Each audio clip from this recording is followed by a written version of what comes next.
nazaj. Da smo spet ponovno z vami in seveda v tako velikem številu. Kdo bi sicer lahko napolnil tole našo malo dvorano takega datuma, kot je danes, se pravi 23. augusta. Jaz mislim, da je to eno veliko ime in da je to lahko smo dosegli samo z gospodom Markom Baumgartnikom. Pred nami je torej velik ustvarjalec, velik avtor in prav veselim se tega današnjega pogovora, te današnje predstavitve. In potrebno je povedati, da Marjan vrsto let, če sem natančna, in mislim, da je to bilo nekje leta 2008, takrat, ko ste eno nagrado dobili, ste nazadnje tudi v Mariboru brali. Je tako. Od 2008 pa v Mariboru Marjan ni več imel literarnega večera. Seveda, tako kot se šika in je prav in se spodobi, je treba najprej pozdraviti naše častne goste. Na prvem mestu je to seveda gospod Franci Pivec, predsednik Zveze društev.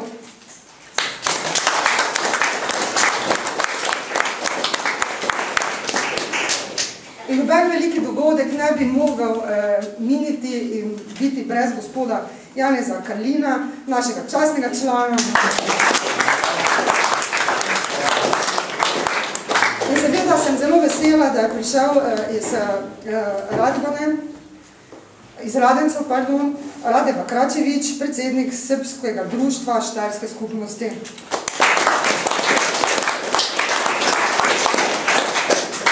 Seveda pa sem vesela za prav vsakega izmed vas, da vas ponovno vidim. Torej, če bi zdaj vas naštevala, bi zame bili vsi enako častni od prvega do zadnjega.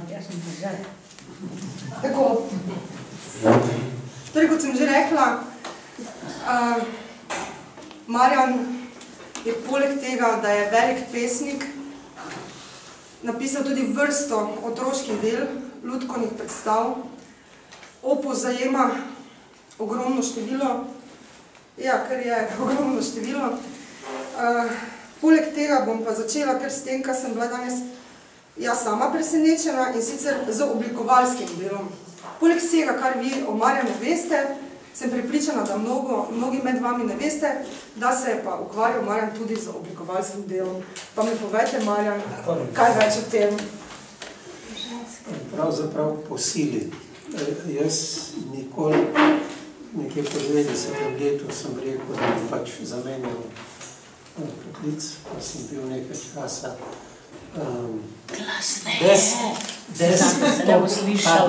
desktop publisher, se temu reče, in sem začel eden med prvimi postavljati knjige, tam nekje 87. leta v Mariboru. In iz tega je potem prišlo tudi nekaj oblikovanja, gre v glavnem za knjige, ki jih je tam nekje 280, ampak tudi nekaj takih stvari, kot je Znak Zveze kulturnih društev Slovenije, pa Maribora, pa Grbe sem prebrala za zastave in take stvari. Plakete, obenem tudi spletne strani. Glavno tam, kjer ni denarja odskočiti. No, to je to. Zdaj se pač začeli s tole, tam, kjer ni denarja, vi skočite. Jaz mislim, da počnete izjemno in ogromno delo, če bi jaz naštela, kaj vse počnete. Samo pri reviji Lokutijo, pa potem v službi, pa tukaj, bi verjetno v kakšni drugi situaciji bilo potrebno 10-12 ljudi, da bi vse to skupaj spravili. Tako da res je tega dela ogromno, bomo pa to skozi pogovor, oziroma bomo to skozi pogovor osvetlili in vas spomnili, in mogoče boste pa kaj novega tudi izvedeli skozi današnji pogovor. Eno najlepših gesel, ki me je od njega fasciniralo, in v 3 besedah je toliko povedanega, je vaše geslo: literatura pripada vsem. Kaj bi okoli tega vašega gesla lahko povedali? Veste, jaz sem vedno bil naklonjen temu, da ne obstajajo kaste. Da je tisto, kar je zgoraj, hkrati spodaj in obratno. In del tega je ravno literatura. V slovenski in tudi širši literarni zgodovini imate ljudi, ki niso končali nobenega šolanja, pa so bili mednarodno priznani izvrstni ustvarjalci. Ena od teh takih ustvarjalk je tale, v kateri je napisal doktorat dr. Mirko Križman, Kristine Lavantova, ki je imela 3 razrede osnovne šole in se je zapisala res v svetovno literaturo. Ampak to ni samo to, da bi vsi brali, ampak da vsi pripadajo temu tekstu. Jaz pojmujem vse kot en tekst in vsi pripadajo temu tekstu in vsak najde v njem svoj prostor. Tako da iz tega izhaja tudi marsikaj drugega, med drugim tudi to, da sem od leta 1978 naprej neprestano imel neke delavnice in pravzaprav včasih po 3 naenkrat, tako da je čim več, hotel sem čim več ljudi upeljati v to in pa čim več avtorjev dati ljudem. To je, med drugim je cilj tudi revija Lokucijo to, da pripelje čim več ljudi in čim več ljudem da. Potem bomo še malo kasneje. Sicer pa mnogi med vami izhajate iz te Marjanove delavnice in veste, da ste tudi vi del tega gesla literatura pripada vsem, kaj ne da. Torej, z literaturo, kot ste že rekli, ste se začeli ukvarjati v zgodnjih 70-ih letih. Začeli ste s pesmimi in te prve pesmi, ki ste jih objavljali, so bile v odsevih. Kako se spomnite? 60-ih. Kako se spomnite teh začetkov v odsevih? Veste, ko je šola je včasih lepa stvar, ampak vse tisto, kar je v šoli, pač včasih ni ravno privlačno. In smo hodili v Slovenj Gradec v literarni klub, tam nas je pa nekaj Vinko Ošljak, Drago Pečko, Niko R. Kolar, pa še nekaj drugih in tam smo imeli seanse redne, tedenske in smo se do neskončnosti pogovarjali in študirali, ampak hkrati smo spoznavali pa tudi sodobne oziroma sočasne slovenske avtorje, med drugim recimo enega, ki je zelo vplival na mene in to je Mart Ogen.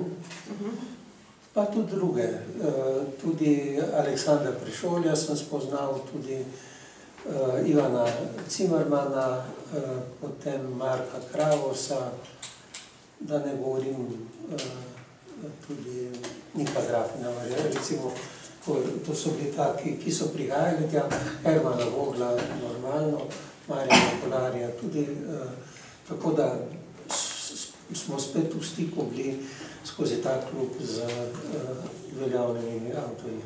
No, seveda takšno vprašanje je tako tipično. Če se spomnite prve pesmi, pa verjetno se je, pa me zanima, če slučajno imate kje zraven, da bi nam prebrali to prvo pesmi. Prav trdim vedno, da vsak pesnik se ve, kdaj je nastala njegova prva ta prava pesem. In jaz se nimam, samo niti nisem pomislil na to, da bi jo prebral, ampak je ena takšna, ki je... Enkrat sem šel od doma zjutraj in so kosili. In ko sem šel, pa sem se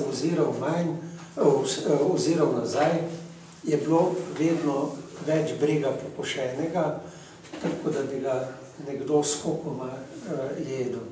In to je bila za mene prva slika, ki me je nekako dvignila, da sem napisal o tem, kako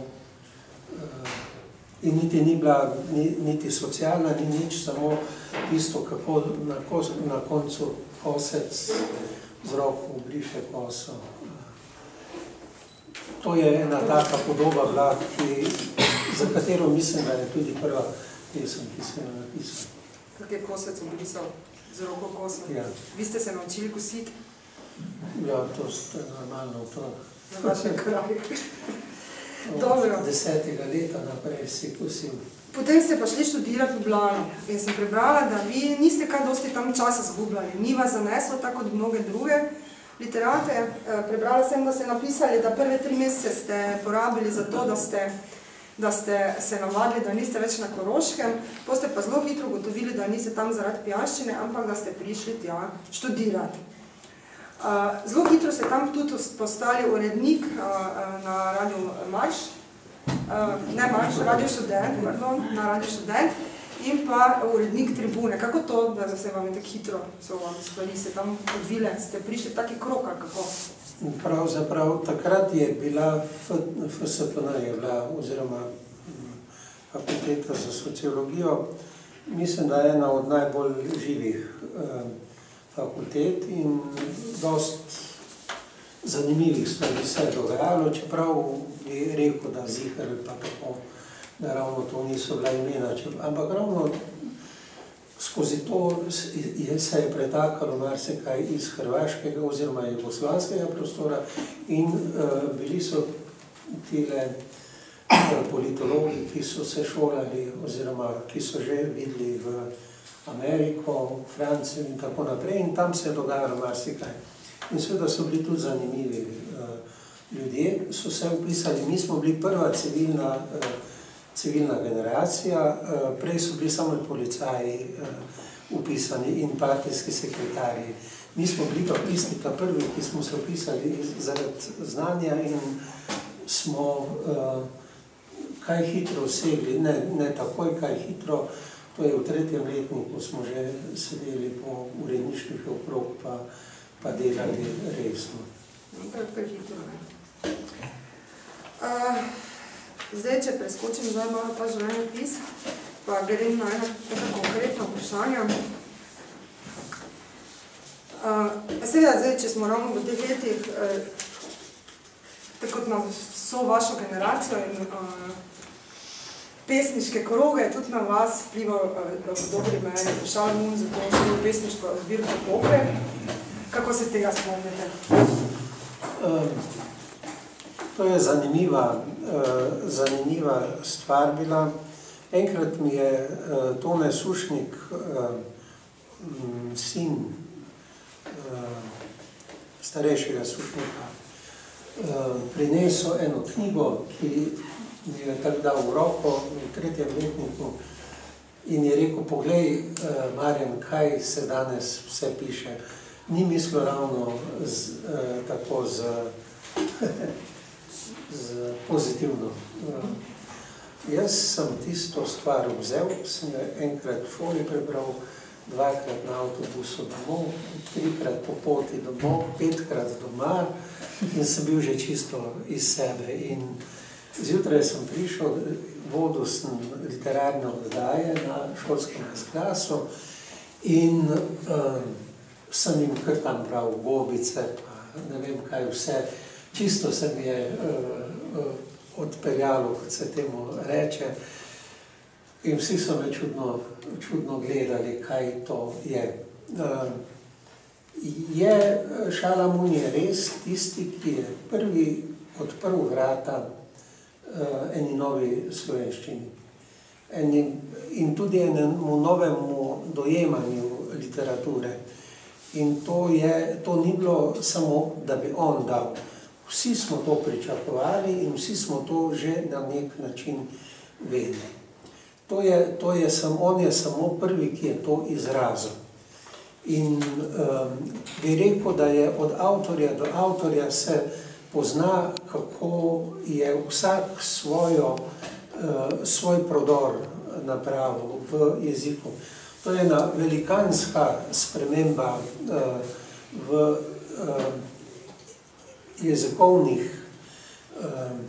jeziku, v podobah, v dojemanju jezika, dojemanju življenja, čisto nekaj drugega. In hkrati pa je bilo to precej, bom rekel, nesorazmerju s tistim, kar smo mi bili. To je bilo, takrat je bil Kuntner strašno popularen, vsakdanji kruh je izšla njegova knjižna pesniška zbirka, ki je čisto lepa pesniška zbirka. In če bi mi rekel, kaj mi je bolj všeč, bi težko, kaj mi je takrat bilo bolj všeč, bi težko povedal. Čeprav me ta ruralnost njegova sploh ni veselila. Ta idilika kmečka, to je, jaz sem bil s kmetov doma in sem videl, da tam ni nobene idilike. To je zjutraj ob 4 moral vstati in iti na delo in to ni kaj takega. No in potem sem vedno hodil vsi so pričakovali o meni, da bomo o enih jagančkih pisal in da bi bili ti jagančki ljudje, ki so iz kmetov odšli v industrijo delati in tako naprej. Meni je bilo pa to tako. Z druge strani pa niso pričakovali, da bo tako hitro nas prevzel ta jezikovni modernizem, ki se je prebil v zelo kratkem času. Jaz mislim, še Vogu ni tega dojel, da smo bili pa dejansko ta prva generacija, ki je to doživela. No, zanimivo pa je zdaj skozi razne poskuse pisanja modernih pesmi, sodobne poezije, igranja se sodobnosti, poskusov raznih kreativnih, ste se pa na koncu v zadnjih pesniških zbirkah vrnili v večni pesmi, tako imenovani večni pesmi. In bi zdaj za uvod predlagala, da morda 2 pesmi preberemo iz tiste knjige, ki je nimate zraven. Svetlina, čisto. Ja, ugled. Jaz bi pravzaprav, če lahko predlagam, da mene je strašno zanimala slovenska mitologija. Tako, to je Desetnica, Galjot in tako naprej. To je, in pravzaprav sem skozi to se jaz sam moderniziral. Ni mi več bilo to kot pravljica, kot tisto, kar mi doma za pečjo govorijo, ampak tisto, kar jaz že dojemam kot neko izročilo, kot nekaj, kar je že predelano in tako naprej. Tako da nisem se s tem srečal neposredno in morda bi tu iz te prebral eno pesem, ki se mi zdi, da je vedno nekoliko zanimiva, ker na to dvojnost kaže. Mama, odšla si medtem, ko sem spal. Ne morem iz te otročje otožnosti. Meni vse tako čudno okrog pride. Tudi ta odhod.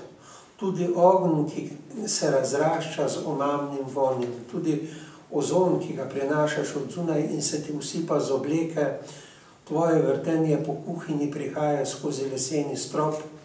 S premrzlimi prsti odkrivam pisma in pisarije spred 6, 8 ali 10 let, fragmenti zaljubljenosti, sveto bolje.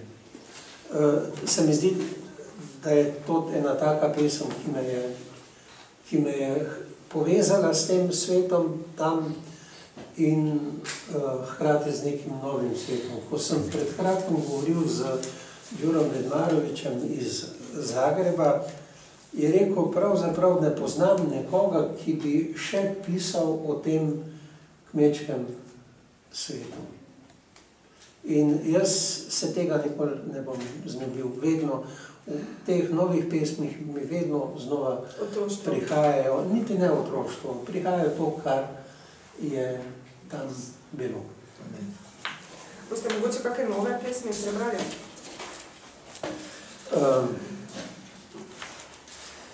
Jaz bi eno, ki je za očeta vezana. Vedno premišljujem, zakaj nisva ostala oče in sin. Oče z roko plamenov in sin z roko studenčnice. Oče zgoraj, jaz vsakdanjost, noč in potok hrumni, bela postelja kakor dlan.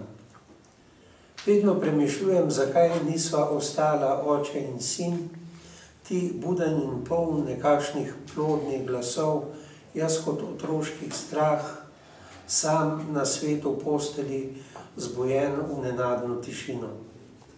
Vedno znova premišljujem, zakaj nisva ostala oče in sin, saj ni nobene reke, ki bi te lahko odnesla, saj ni nobenega obrežja, ki bi me obdržalo.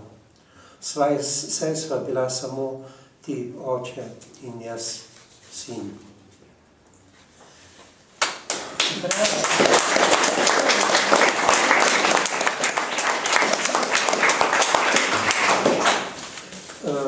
Še eno bi prebral, ki kaže na to vračanje.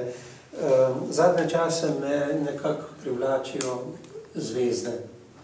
In ena je o Orionu.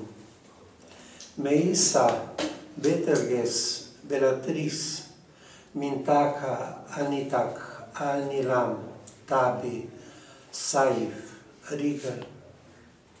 Vsaka zase in ti, lovec, ki se sklanjaš vame v razkritju. Praviš, svet ni beznica lopov in žeparjev. Samo čez polje se napoti in stopi na nebo. Povabljen si v svet, da te posedem za zvezdno mizo. Sveča gori in ne dogori. Kamen ubije kamen, njiva rodi žito in ga požanje. Ti pa sediš za zvezdno mizo, piješ strt, samo strt.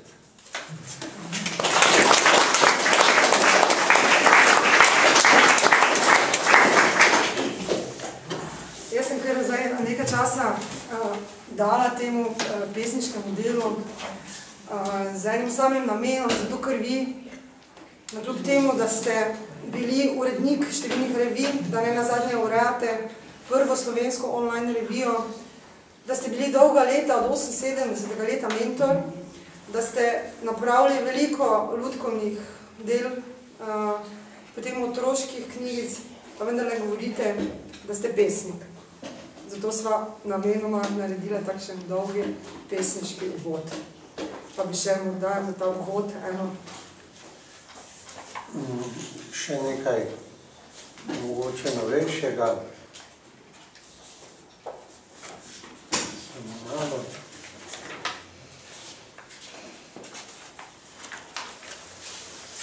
Še ena. Neprestano se mi vrača podoba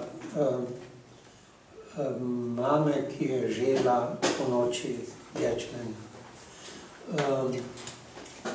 Vedno je govorila, da ni lepšega kot žet po noči sama pri mesecu na njivi.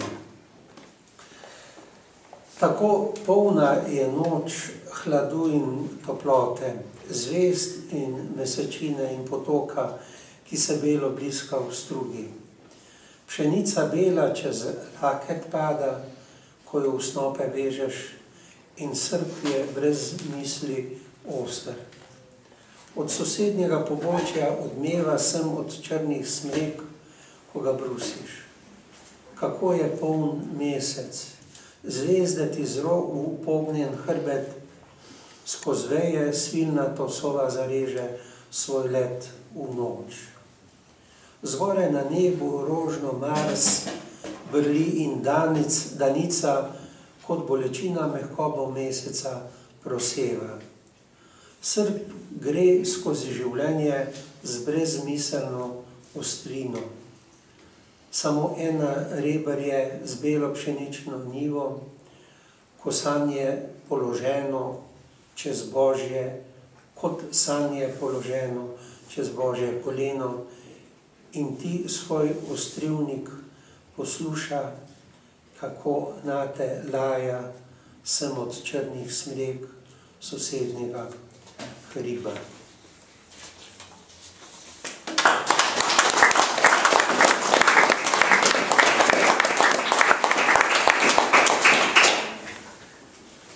Zdaj bomo se za kratek čas vrnila v današnji čas. In sicer se mi zdi zelo pomembno poudariti na tem mestu EPK-jevskega leta, da ste pa vi vendarle idejni oče tudi literarne hiše v Mariboru in da za vse tiste, ki zmotno mislijo, da literarna hiša od letos, treba povedati, da literarna hiša je že 4 leta tukaj, da se je v njej že prej veliko odvijalo in bi rada, da v bistvu poveste, kakšni so glavni cilji in kakšen je bil vaš osnovni namen, ko ste odpirali literarno hišo v Mariboru? Zgodba se je začela z graško literarno hišo. Graz ima literarno hišo, ki je taka neosvojljiva trdnjava. Tam do direktorja prideš po 3 mesecih prosjačenja in še to tako, da je njegov sosed predsednik enega društva in se poznata in se imata zelo rada in tako smo prišli noter. Pravzaprav so me pa v Mariboru nekako prosili, da bi enkrat eno posredovanje dosegel med Mariborom in njimi in seveda to ni ratalo. Potem sem pa rekel, zakaj ne bi mi imeli literarne hiše, potem se pa mi lahko postavimo proti njim. Čeprav moram reči, da literarna hiša v Grazu je silno bogata, je univerzitetna inštitucija, kar ta butasta Mariborska univerza ne bo nikoli dojela, da se s temi stvarmi uveljavljajo,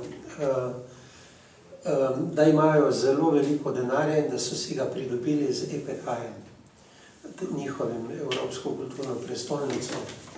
In morda ni tako čisto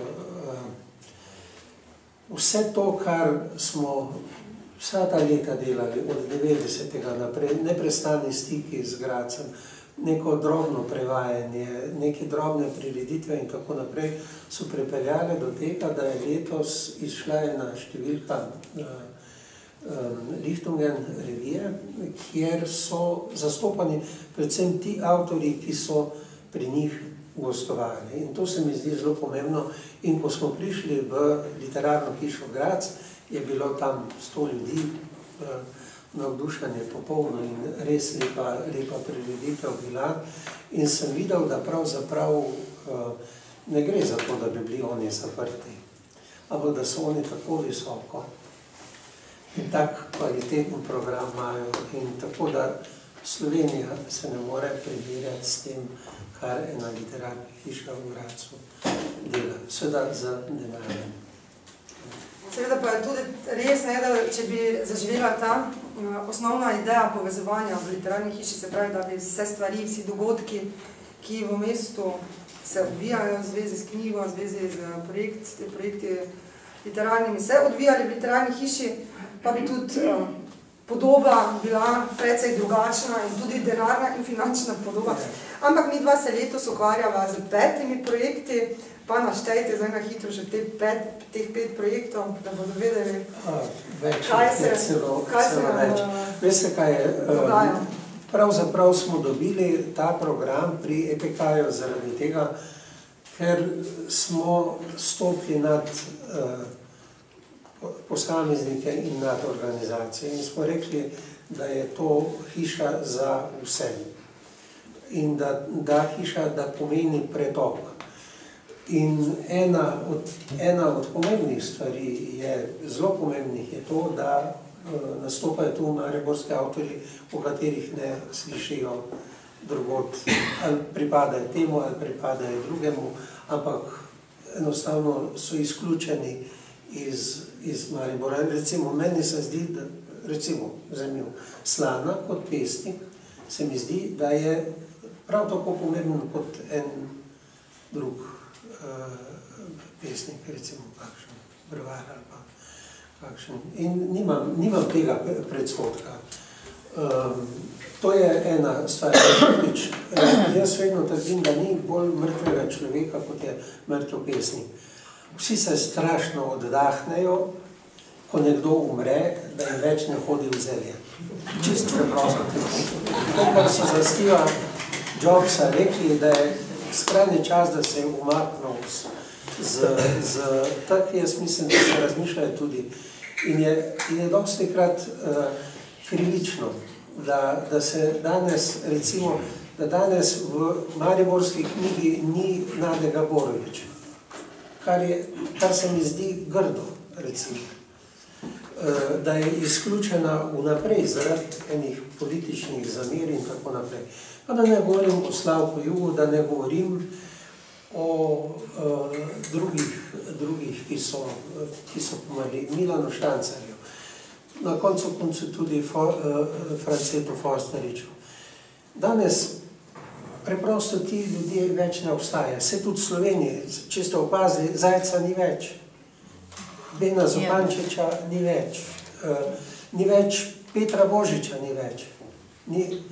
Kaj, da ne bi govoril, da Cankarja ni več.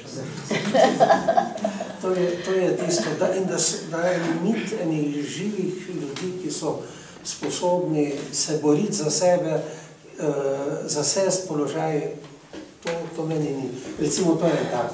Druga stvar, ki je zelo pomembna, je to, da imamo društvo, Mariborska literarna društva, ima zelo želike z okoljem.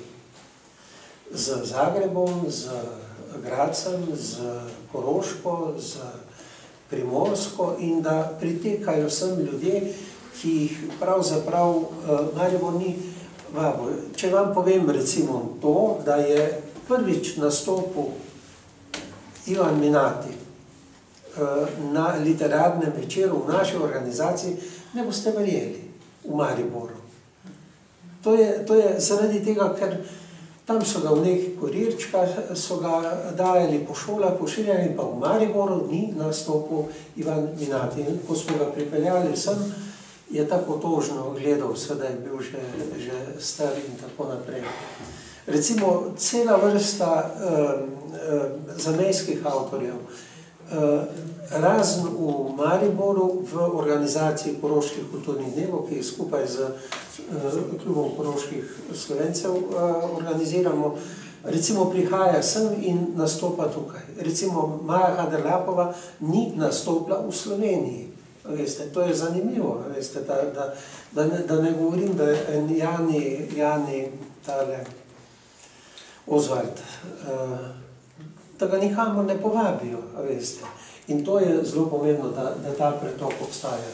Poleg tega obstaja še pretok znotraj Slovenije. Recimo obstaja eno silno močno gibanje manjšinskih avtorjev, ki jih ne priznavamo kot manjšine, ampak obstajajo kot avtorji zelo kvalitetni. Jutri bom imel eden od takih tukaj literarni večer, tamle sedi Željko Perović, pa vas vabim, da pride tudi na njegov literarni večer.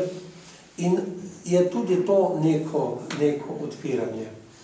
Recimo, kdo pozna med vami Nado Gašić? Mariborčanko, ki je v Zagrebu uspela z 2 knjigama, z 2 romanoma, tako kot redko kdo. In kar je zanimivo, ena od njenih knjig, ta druga, se začenja v slovenščini in se potem nadaljuje v hrvaščini. Recimo, to je to. In recimo, ti ljudje, ki so iz Maribora kakorkoli odšli, kakorkoli vezani, kaj sem recimo, rad bi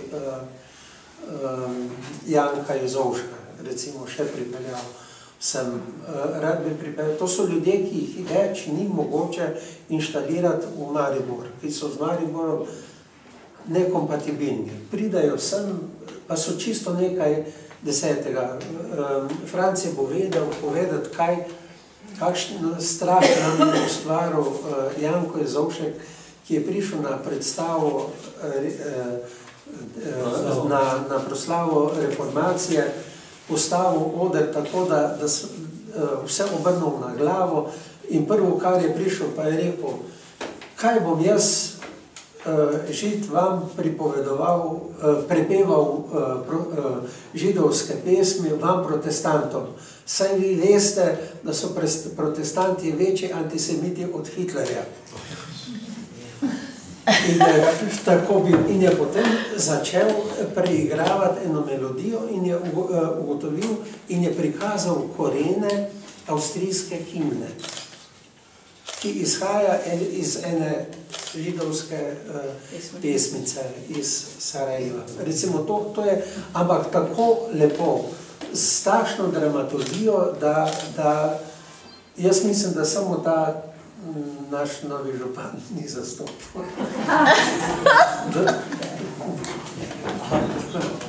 Da vsi drugi so razumeli, kaj se to zelo pravi. No, pa ne nočem nič več.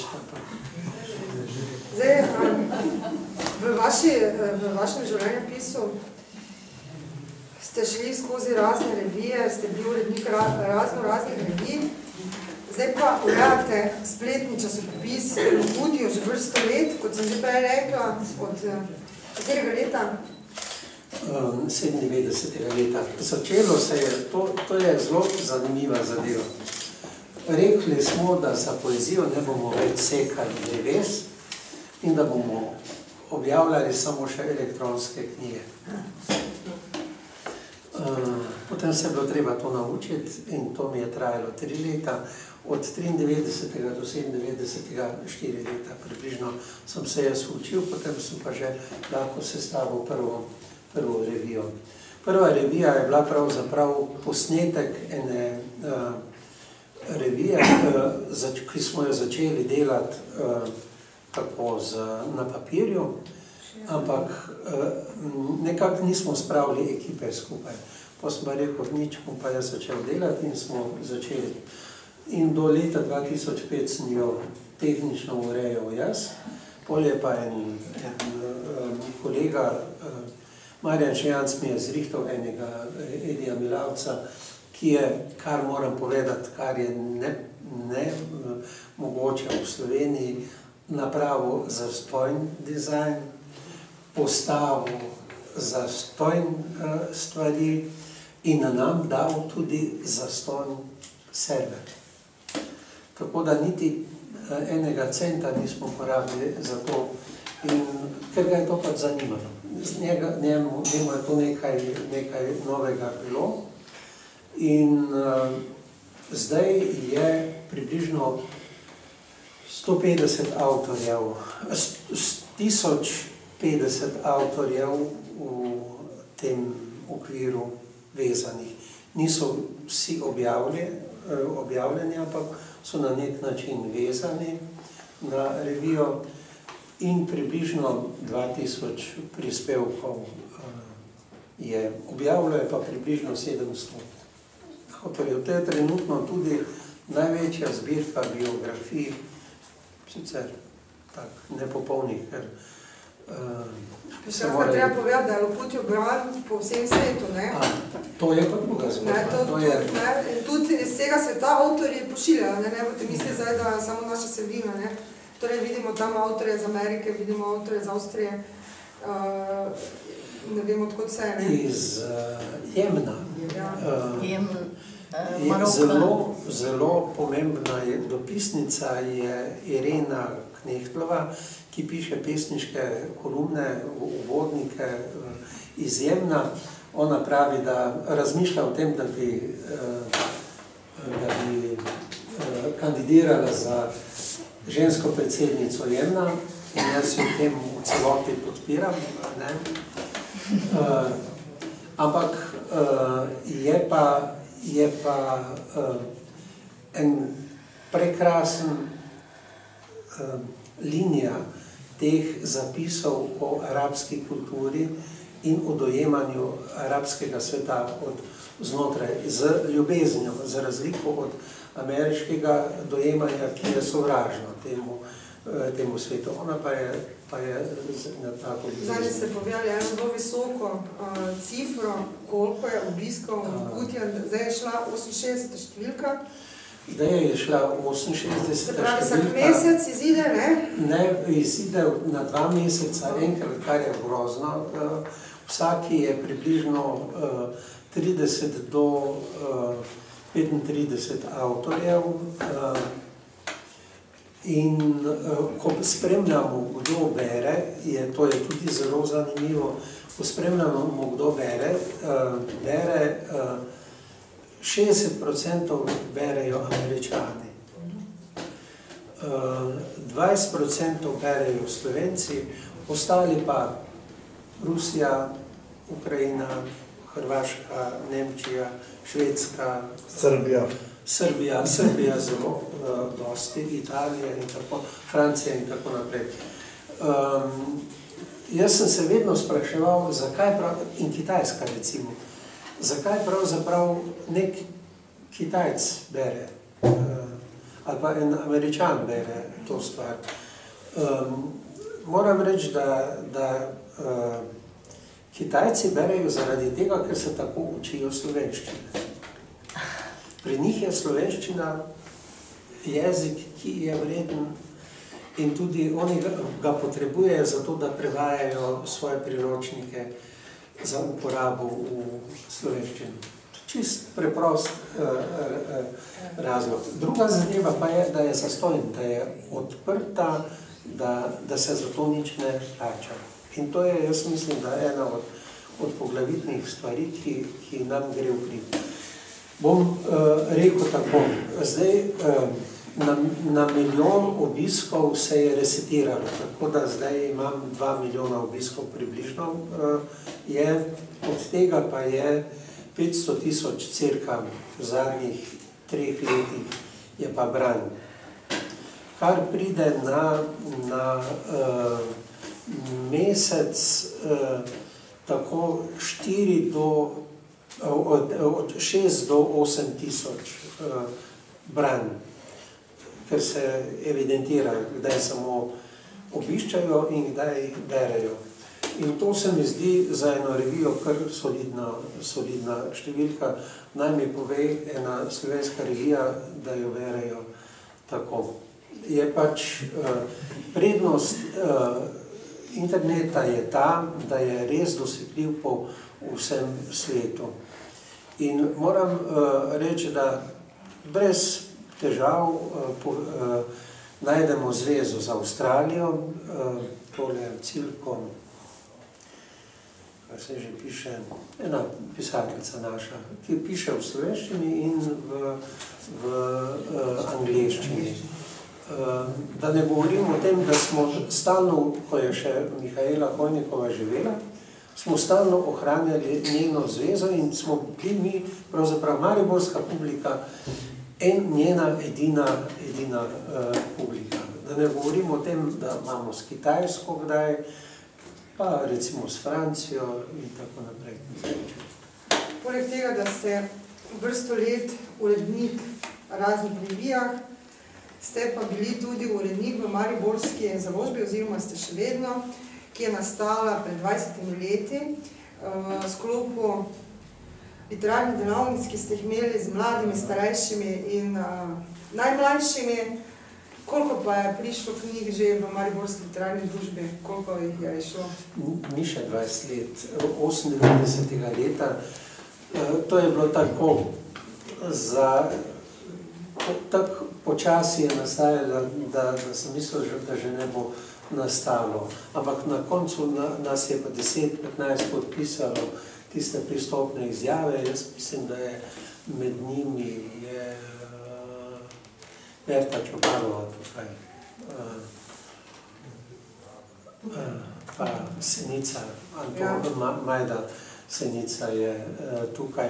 In je društvo nastalo, ampak društvo je nastalo zaradi potrebe, da bi delavnice tekle, da bi literarni večeri tekli in te stvari. In potem se je usulo publikacij, včasih so kakve take, ki ravno ne delajo čast, ampak zakaj pa ne? Mislim, jaz nimam nobenih velikih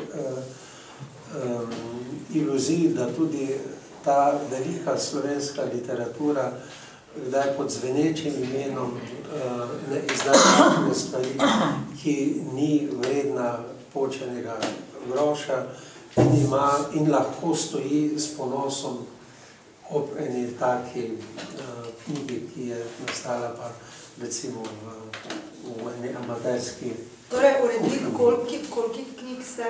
Pa, zdaj bi, če bi štev, ker se še zraven, meni 300 knjig. 300, ne?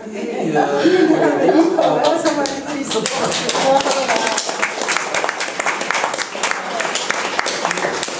Po moji zadnji evidenci je izšlo 262, toliko vem.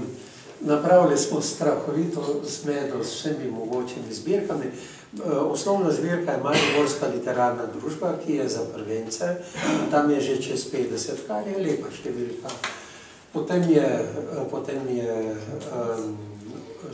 Svetlin, ki jaz mislim, da tudi bo 50, je že tudi lepa številka. Antares za prozo se giblje tam nekje okrog 35, je kar nekaj. Napravil sem tisto napako, da ne odganjam ljudi, ampak jih malo privabljam in to je včasih pač malo težavno. To smo zdaj na hitro preskočili, na hitro smo šla teh 262. Ne vem, koliko veste, ampak Marjan se ukvarja v svojem delovanju tudi z prevajalstvom. Tako aktivno govori češko, srbsko, hrvaško, italijansko, nemško in angleško. Nemško bolj bogo. Zadnjič lani je bilo tako zanimivo, je imel Evald Flisar tukaj eno gospod iz Italije in je rekel, pa kje je zdaj ta uradni prevajalec? Marjan je rekel, je tu. Seveda potem na veliko presenečanje Marjan prevajal sam. No, med temi prevodi, recimo, ste prevedli Polaka Butalci, pridite, gospod bova pokukala za boj, Koncerto Grosso, Polakov, potem Jana Sinikova, Mala čarovnica, Pika Nogavička, Katarina Aulitisova, potem nekaj, kar ne znam prebrati, pa ne bom. Skratka, Malteško morje, založba Obzorja, 84. Poleg tega, da pa... Butičić, tega ne znate prebrati. Butičić, ja. Butičić, Anton Butičić, to je bil pa predsednik Malte, prvi predsednik samostojne Malte, pesnik je kar zanimiv in ima dalmatinsko poreklo, zato se tudi piše Butičić. In to je nastalo takrat še v okviru neuvrščenih in tako naprej. Čeprav danes se bere čisto lepo. Poleg tega, da ste številne knjige prevedli, ste pa imeli tudi veliko nastopov po SFRJ, bivši SFRJ. V Makedoniji ste dobili celo 2 nagradi in sicer v Skopju častno priznanje za izjemni primer organiziranja uspešnega vseživljenjskega učenja. To je Ana Marija Pušnik. Potem ste dobili še eno častno priznanje v Makedoniji, potem ste dobili zlatni častni znak deželnega mesta Gradec, razne plakete. Želela sem pa to povedati, da ste recimo letos gostovali v Skopju tudi ponovno, da ste spet bili povabljeni, niste šli in da smo mi bili skupaj na eni veliki turneji v Hercegovini, kjer smo 6 dni brali vsak dan v drugem mestu in Marjan je vsak večer bral, tako da en aplavz za to.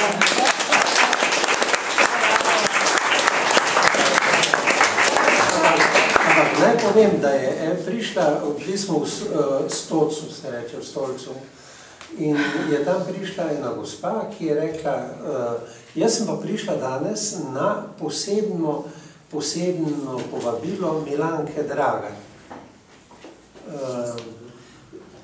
To je ena novinarka in pesnica in pisateljica, ki je tu nastopila, in je v Stolac poklicala, da je ona kolegica z Božjem prišla na naš literarni večer, smo se pogovarjali.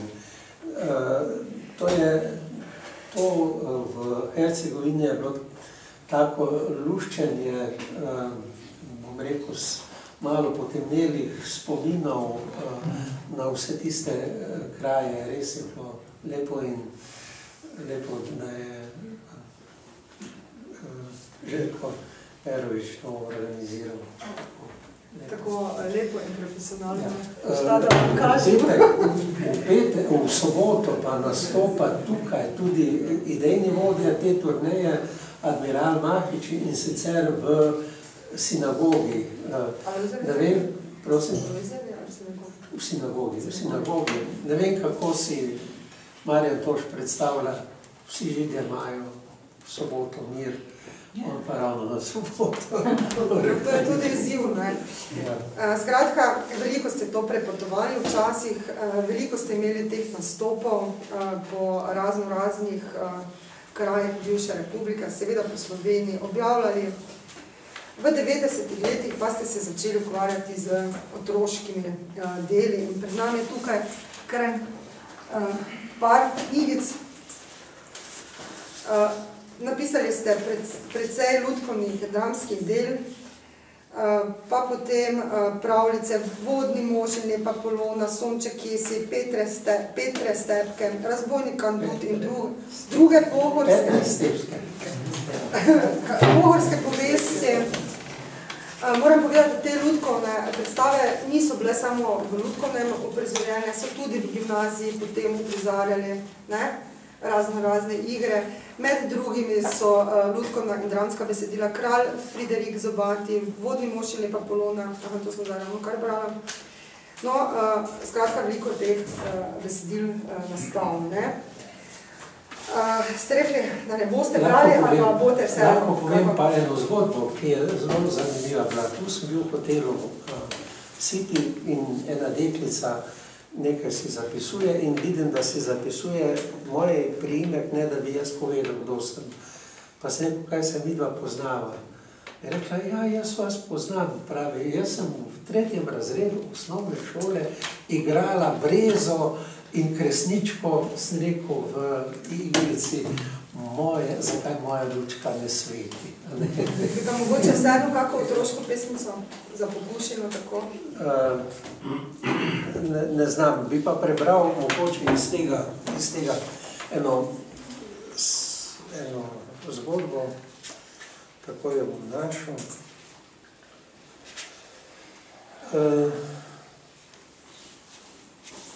In sicer o dekli Berti. Mogoče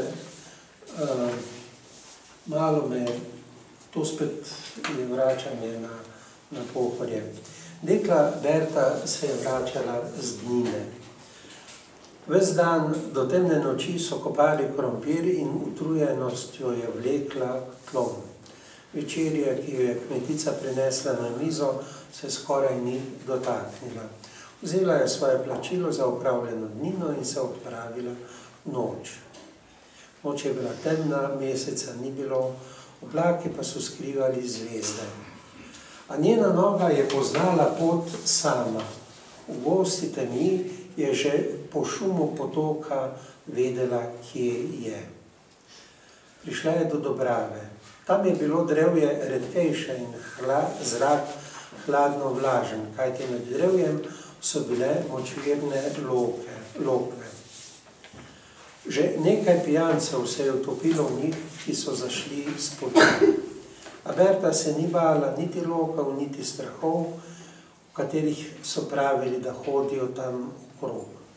Bila je utrujena, trudna in samo še na posteljo v svoji hiški je mislila. Tedaj je v daljavi med drevesi videla migljajočo lučko, kakor da je nekdo šel med drevjem svečo. Izginila je. Videla jih je še več. Bile so videti kot drobne lucerne. Najbrž so kresnice, si je rekla. Lučke so se prižigale, vedno druge in spet izginjale. Berta je šla naprej in zaspana omotica se je lotevala. Samo malo sedem in si odpočijem, si je rekla, ko je prišla do srede Dobrave. Sedla je na rob nad stezo in se s hrbtom naslonila na drevo. Kakor da so jo pobožale mehke roke, jo je pozdravil počitek. Sedela je tam in opazovala, kako se utrinjajo lučke med drevjem vse pogosteje.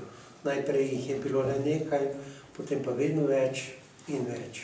Zgrnile so se okrog nje. Z mirom je čakala, da so napravile okrog nje krog. Od blizu je videla, da so pravzaprav otročički. Čez obraz jim je kdaj pa kdaj šinil hladen modrikasti plamen. Imeli so velike žalostne oči, ki niso bile hudobne, le hladne so bile. Kdo ste, otroci, je utrujeno zašepetala. Kaj nas ne poznaš, Bertka? Tvoj bratec sem, ki je tisti, ki je umrl od sušice. In jaz sem tvoja sestrica, ki si jo imela najraje. Se spomniš, ko sem umrla zaradi vročice? In jaz so hiteli govoriti drug čez drugega. Vse je poznala, vse se je spomnila. Tako dolgo je bilo že od tega, kar jih je zadnjikrat videla, a zdaj se je vseh spomnila tako živo. Pridite, otroci, pridite, da vas pobožam. Sedite tukaj k meni in povem vam lepo zgodbo, ki je še niste slišali. Posegli so in ona jim je pripovedovala, a ni spregovorila besede, kajti zgodba je tekla sama skozi misli, skozi roke k njim, ki jim je božala drobne glave. Pripovedovala je o sončnem dnevu na domačo hiško, iz katere se je dvigoval dim z ognjišča. Tam je bila lončena posoda, iz katere je mama nalivala otrokom mleko, v roke pa jim je dajala še tople kose kruha. Stekli so ven na travnik pred hišo, koder je cvetelo nešteto drobnih marjetic. Mati je slonela na podvojih in je gledala, kako pijajo mleko, jedo kruh in se prekopicujejo v igri. Dan pa je tako toplo sijal in spod neba je bilo slišati postovko, kako pivka.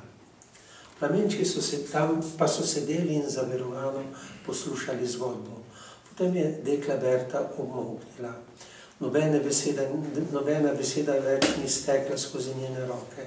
Zdelo se je, kakor da je ugasnila. Ko je molčala že dolgo, so vstali, se ji približali in videli, da spi z odprtimi očmi. Eden od njih se je sklonil k njej in ji zaprl oči. Naslednje jutro so mimo prišli otroci, ki so šli s hanglicami po mleku. Našli so deklo Berto mrtvo. Vse naokrog pa so bile, kako da so padle iz kakšnega vrtinca, razsute drobne marjetice.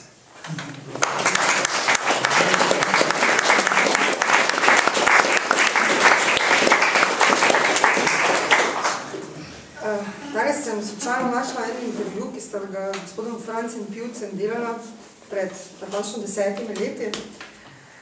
In ste tam podali eno izjavo. Vi ste se seveda veliko z računalništvom začeli ukvarjati, eno izmed prvih ste bili v 90-ih letih. No in takrat... 80-ih. Ali tako?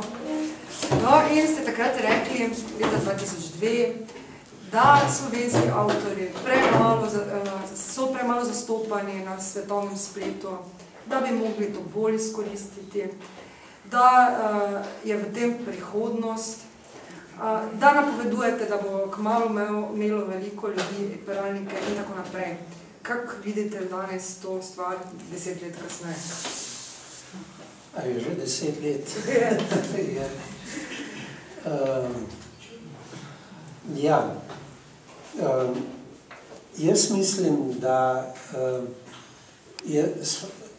je sprva bila velika euforija za elektronske knjige, dokumente in da jih je veliko takrat nastalo, da jih je veliko nastalo tudi od strani amaterjev, neprofesionalcev in tako naprej. Nastal je en ogromen pravzaprav fond tako imenovane elektronske literature.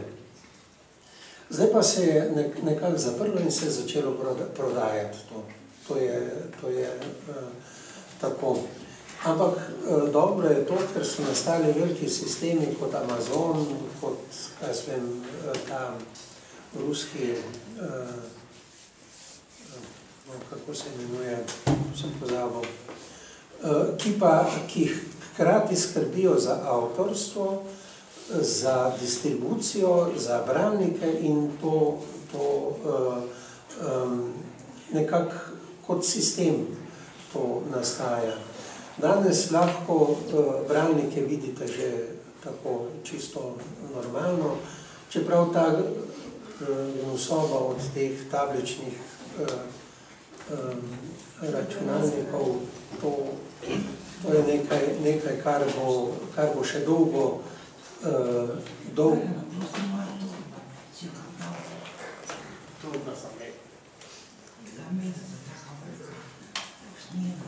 Ne, nisem je dal. Tam mora biti, pardon, Tatjana ima težave z medom in storbo za med.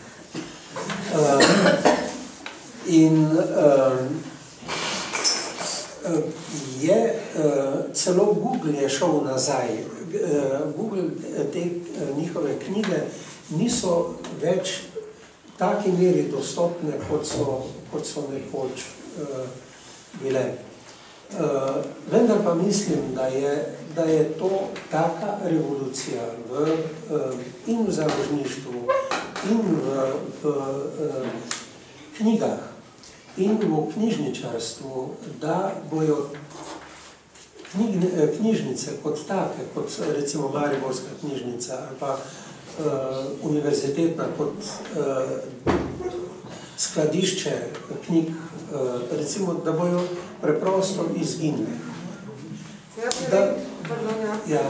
Jaz ne vem, če veste, ampak recimo na naši fakulteti, na univerzi, so že pred 15 leti v bistvu začeli zbirati fonte in zbirati besedila in pretvarjati v računalniško obliko. Ena je bila teh ljudi, moja kolegica Palja.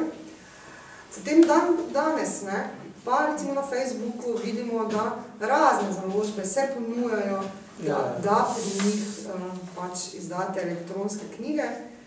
In recimo so tudi časopisi Večer je že ne vem katerega leta tudi prišel na te stvari in so tudi vabili avtorje.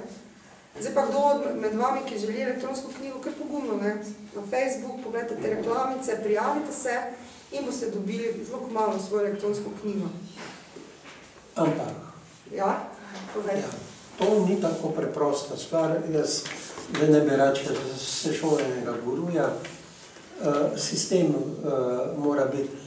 Že NUK nima čisto jasne predstave o tem, kaj bo s to Svarogom oziroma kaj bo s tistim elektronskim skladiščem elektronskih knjig, kaj šele, ker to gre zraven, gre bralnik in v bralniku kupiš še 4-5 knjig, potem pa si jih preprosto sposojaš. Bralnik je zelo fajn, bereš ga tako kot papir, ni nič grozljivega, nič ne sije, nič ni takega. Zelo lepa stvar je. Mene motijo, da so bralniki premali, da jaz bi hotel imeti malo večjega, ker A5 format vsaj, da bi bil za branje, ampak to je za zdaj samo eno. Ni se ta stvar razvila glede tehnologije tako daleč, kot se je razvila pri ponudbi dokumentov. To je samo za elektronske knjige, to gre za dokumente, ki so zelo široko. In samo da to končam, to bo Franci Pivec me lahko pritrdil, da že v Nemčiji so presegli 50% izdaj elektronskih. Kaj šele v Ameriki? Koliko je zdaj podatek? Bil je lansko leto 60% knjig izide v elektronski obliki.